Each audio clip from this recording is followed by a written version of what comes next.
Nous parlions il y a un instant des funérailles de Cyril. Une autre cérémonie a eu lieu ce matin en mémoire de Michael Wilmet, lui aussi tué par Benjamin Herman la veille de l'attaque de Liège.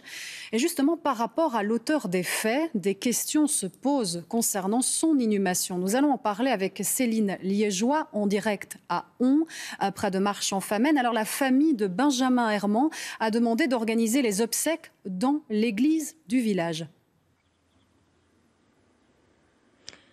Oui, en effet, c'est une demande de la famille. Alors ici, eh bien, les villageois, les riverains, les paroissiens, en tout cas ceux que nous avons rencontrés ce matin, ils sont nombreux à fréquenter, à connaître la famille de Benjamin Herman et ils comprennent cette demande, même s'ils sont évidemment remués par tous ces événements. Mais quelques habitants ont plus de mal à comprendre, en fait, à accepter qu'une célébration religieuse soit organisée avant l'inhumation. Alors nous avons rencontré l'abbé qui a accepté cette demande de la famille, une mission complexe pour lui aussi, nous a-t-il confié. Il nous explique pourquoi il a accepté d'accompagner les proches avant l'inhumation de Benjamin Herman.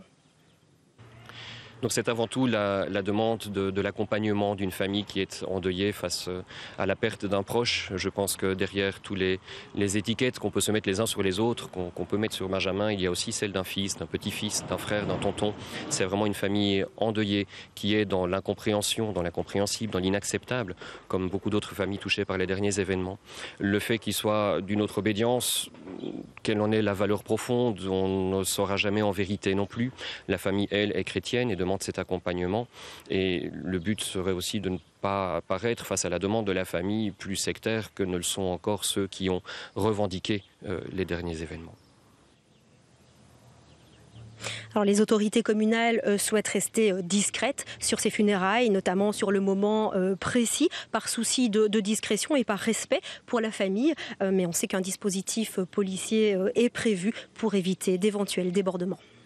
Merci à Céline Liégeois pour ces précisions en direct.